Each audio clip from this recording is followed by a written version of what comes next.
ओम नमः शिवाय। ओम नमः शिवाय। दोस्तों, आप सभी का आपके अपने चैनल में एक बार फिर से बहुत बहुत स्वागत है और आपका बहुत आभार है। प्यार सपोर्ट करने के लिए आपका दिल से बहुत बहुत धन्यवाद।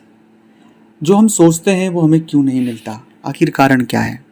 कई बार हमने जो सोचा वो हमें मिला ही नहीं, और बहुत से लोगों के साथ ये परेशानी देखने को मिली है कि वो जो प्लानिंग करते हैं, प्लानिंग के हिसाब से चीज़ें होती तो है, पर जो परिणाम वो सोचते हैं वो उन्हें नहीं मिलता है। मेहनत वो करते हैं, परिणाम का फल और कोई ले जाता है। कई बार हम मेहनत तो सब बहुत कुछ करते हैं, लेकिन परिणाम आने में बहुत देरी हो जाती है, और इतनी देरी हो जाती है कि वो परिणाम हमारे किस काम का होता ही नहीं है। कई बार हमारी धैर्य भी जो है वो जवाब दे देता है, क्योंकि परिणाम आ ही नहीं रहा है, सफलता मिल नहीं रहा है, मिल ही नहीं पा रही है।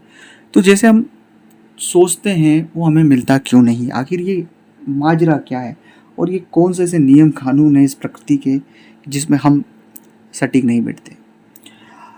देखिए, ये लाइन आपने बहुत बार सुनी भी होगी कि मन का हो तो अच्छा, नहीं हो तो बहुत अच्छा। हमारे हाथ में सिर्फ कर्म की आज़ादी है। हम अच्छा काम कर सकते हैं, परिणाम देना ईश्वर के हाथ में है, नियति के हाथ में।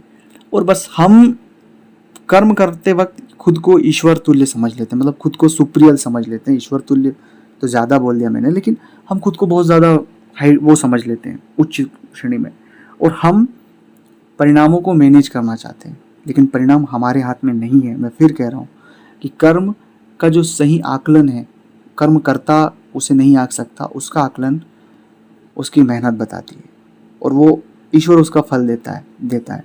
90% तो लोगों को ये चीज़, हाँ 10% कुछ ऐसे सिचुएशन हैं जहाँ बहुत हार्ड वर्क मेहनत करने के बाद भी उन्हें वो परिणाम नहीं मिलता। उसके पीछे कई सारे कारण हैं, उसके पीछे कई सारी चीज़ें हैं, उसके लिए मैं अलग से वीडियो बना दूंगा। पर हमारे जो कर्म हैं, जो हम जो कर रहे हैं, उसका परिणाम हमें जरूर मिलता है, और वो ईश्वर उसका सही न्याय करता है। अब दूसरी इसमें जो एक बात है कि जो सोचते वो तो हमें मिलता ही नहीं है। अब इस सिचुएशन में एक मुख्यतः बात है कि जो चीज़ें हमारे हित में लिखी हुई है, जो हम देखिए, कर्म मैं कहीं भी इस पूरे चर्चा में कर्म को द्वितीय नहीं रख रहा हूँ, कर्म को पहले रख रहा हूँ। आप ईमानदारी से काम करें, सजगता के साथ काम करें, क्योंकि कर्म करेंगे तभी हमारा भाग्य उदय होगा। बिना कर्म करे भाग्य उदय नहीं होता है। तो जैसे ही हम उस सकारात्मक कर्मों की ओर जाएंगे, तो जो भी हम परिणाम है वो हमें, परिणाम जो सोच रहे उससे भी बड़ी चीज़ें मिलती हैं। कई बार हम जो सोचते हैं वो हमें नहीं मिलता है। पर बहुत बार मैंने बहुत सारे जातकों के साथ ये होता है कि जो सोचा है परिणाम, उससे भी उन्हें बड़ी चीज़ मिली, क्योंकि वो उस मेहनत में इतने लीन थे कि उन्होंने उस मेहनत से बड़ी मेहनत कर दी पूरी ईमानदारी के साथ। तो ये चीज़ आप हमेशा गांठ बांध के रखना। तीसरी बात है ईश्वर का जप। भगवान का जप आपको करना है, परिणाम मिले ना मिले वो सब द्वितीयक है। पहला है ईश्वर का जप करें और अपना कर्म ईमानदारी के साथ करते जाएं। तीसरी और बात है, लोग हमें डाइवर्ट करते हैं, उस डाइवर्शन में हमें नहीं फंसना है।